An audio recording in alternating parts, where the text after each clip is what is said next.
The angle of elevation of top of a tree from a point on the ground which is 300 metre away from the tree is 30 degree. When the tree grow up, its angle of elevation of the top of it becomes 60 degree from the same point. How much did the tree grow? Okay. देखो, ये एक tree है और ये है point A. यहां से पहले जो था 60 डिग्री, ठीक है, 30 डिग्री 30 डिग्री का एंगल बनाता था. ये ए है, ये बी है और ये सी. अब क्या हुआ कि पेड़ भाई थोड़ा गया बढ़, ठीक है, और ये पहुंच गया डी.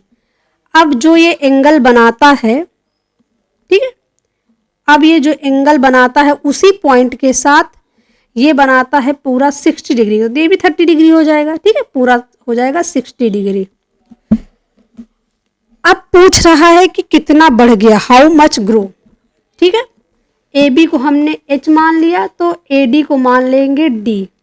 ठीक है, डी की वैल्यू पूछिए.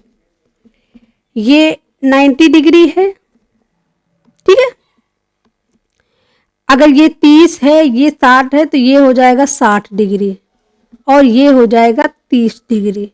ठीक है, अब थोड़ा सा देखो इसको 30 डिग्री जो बना के रखा, अब ये सही है.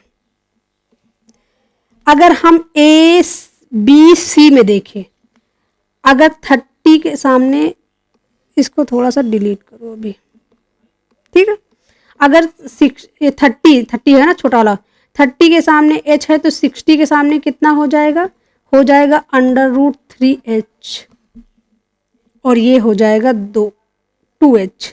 ठीक है, इसकी में जरूरत नहीं. यहाँ पे देखो, अब अगर हम बड़े वाले ट्राइंगल्स में देखते हैं बी सी और डी में, ठीक है, अगर ये 60 डिग्री, ये 30 डिग्री है, 30 डिग्री, 30 के सामने √3h है तो 60 के सामने 30 कितना होता है, 1 होता है, 60 कितना होता है, √3 होता है.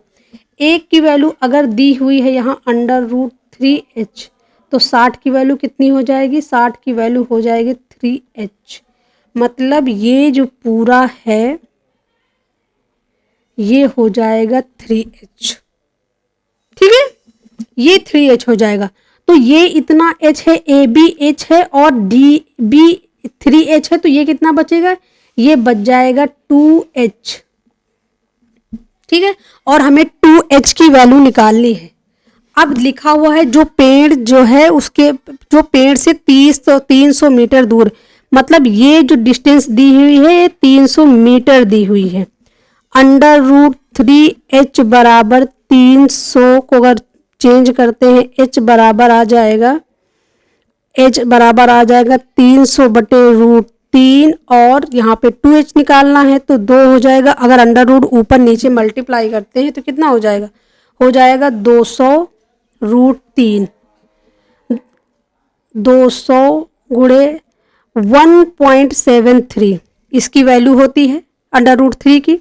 तो यहाँ से देखो 0 0 तो कट गया, काम खत्म हो गया, तो ये 0 कट गया, तो 2 3 6, 2 से 14, 2 1 कम 2 1 3, 346. ऑप्शन डी जो है करेक्ट आंसर हो जाएगा.